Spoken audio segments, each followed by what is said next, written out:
अस्सलाम वालेकुम नाज़रीन, इन्हें तो आप पहचानते ही होंगे। जी हाँ, ये हैं इंसानियत की माँ शेख हसीना, साबिक prime minister of Bangladesh.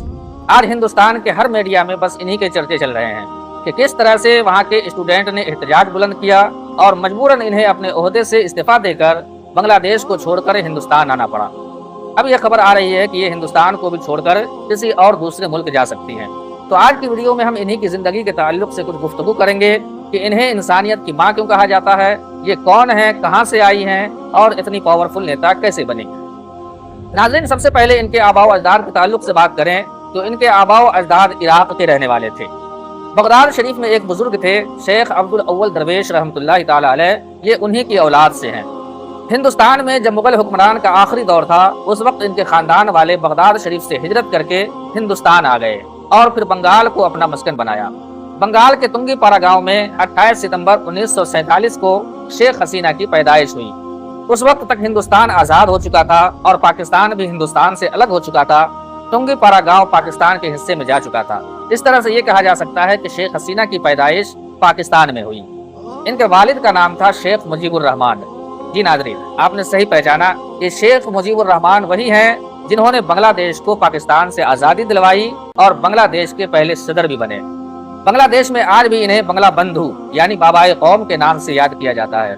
Sheikh Hasina ने अपना बचपन बंगाल के तुंगीपारा गांव में ही गुजारा, वहीं से तालीम हासिल की और फिर इनका खानदान बांग्लादेश के ढाका मुंतकिल हो गया।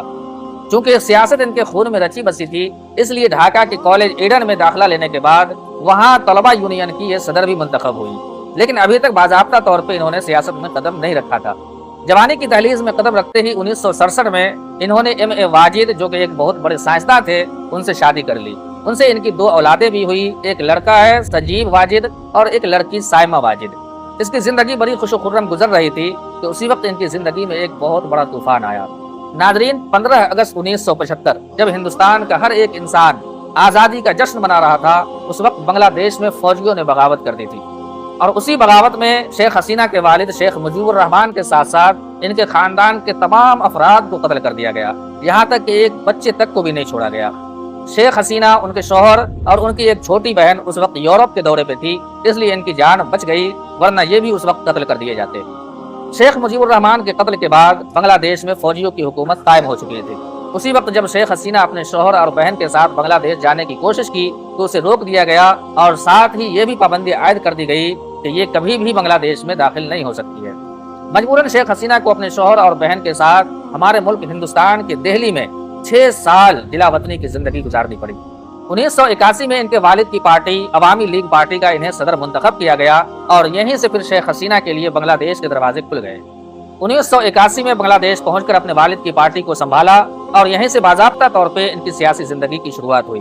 1981 में बांग्लादेश पहुंचने के बाद इन्होंने सबसे पहले किसानों के हक में आवाज बुलंद की, गरीबों के हक में आवाज बुलंद की, स्टूडेंट के हक में आवाज बुलंद की और साथ ही स्टूडेंट को तैयार किया ताकि फौजियों की हुकूमत के खिलाफ एहतजाज कर सके।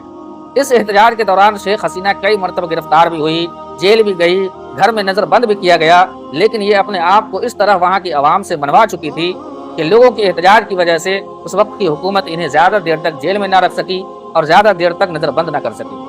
शेख हसीना की मेहनत और लगन की वजह से इनकी पार्टी दिन ब दिन मजबूत होती चली गई और फिर वो सुनहरा वक्त आया जब 1996 में ये पहली मर्तबा बांग्लादेश की प्राइम मिनिस्टर बनी। अपने दौरे हुकूमत में उन्होंने एक काम ये किया कि इंडिया से पानी शेयरिंग की डील की और उनका ये अमल बांग्लादेश के अक्सर लोगों को पसंद नहीं आया, जिसकी वजह से इनकी काफी तनकीदें हुई। इसके अलावा इन पर बहुत सारे इल्जामात, करप्शन के इल्जामात लगते रहे और इस तरह 2001 का वक्त करीब आ गया। 2001 में इलेक्शन हुआ, लेकिन ये अपना इलेक्शन खालिदा जिया से हार गई और मजबूरन इन्हें प्राइम मिनिस्टर की कुर्सी छोड़नी पड़ी। ये है खालिदा जिया और ये है शेख हसीना। इन दोनों को बांग्लादेश में जंगजू बेगमात के नाम से पुकारा जाता है। इस रिपोर्ट में कहा गया है कि इन दोनों जंगजू रहनुमाओं के आपसी जंग की वजह से बांग्लादेश में काफी बम धमाके हुए, हजारों लोग लापता हो गए और साथ ही अदालत का गलत इस्तेमाल करके लोगों का कत्ल एक मामूल बन गया। नाजरीन, अपने सियासी सफर के दौरान शेख हसीना कई मरतबा गिरफ्तार भी हुई, इन पर कई मरतबा हमले भी हुए। यहाँ तक कि 2004 में हुआ हमला सबसे ज्यादा खतरनाक था, जिसकी वजह से इनकी आवाज चली गई थी। लेकिन इसने कभी हिम्मत नहीं हारी, कभी पीछे पलट कर नहीं देखा, बल्कि दिन रात की कोशिशों से अपनी पार्टी को और मजबूत बनाया। 2009 में इनकी जिंदगी में एक हादसा पेश आया और वो हादसा था इनके शौहर का इंतकाल होना। इनके शौहर गुर्दा फेल होने की वजह से इंतकाल कर चुके थे। यकीनन ये इनकी जिंदगी का बहुत बड़ा हादसा था, लेकिन फिर उसी साल 2009 में ही एक खुशी भी इनकी जिंदगी में आई कि इनकी पार्टी ने बड़ी ही बेहतरीन कामयाबी हासिल की और ये दूसरी मर्तबा बांग्लादेश की प्राइम मिनिस्टर बन गई। प्राइम मिनिस्ट्री के दौरान इन पर काफी सारे इल्जामात भी लगते रहे, लेकिन ये भी एक सच्चाई है कि इन्होंने बांग्लादेश की तरक्की के लिए भी अहम रोल अदा किया। बांग्लादेश पूरी दुनिया में सबसे गरीब मुल्कों की लिस्ट में शुमार किया जाता था, लेकिन जब से शेख हसीना ने बांग्लादेश की हुकूमत संभाली तब से बांग्लादेश तरक्की की तरफ बढ़ता चला गया। सबसे ज्यादा तरक्की बांग्लादेश के कपड़ों के कारोबार की तरफ से हुई कि आज बांग्लादेश के कपड़ों की तिजारत पूरी दुनिया में होती है। पूरी दुनिया के लोग बांग्लादेश के कपड़ों को इस्तेमाल करते हैं। वर्ल्ड बैंक के मुताबिक शेख हसीना के आने के बाद 2.5 करोड़ लोग गरीबी रेखा से बाहर आ चुके हैं बांग्लादेश के अंदर।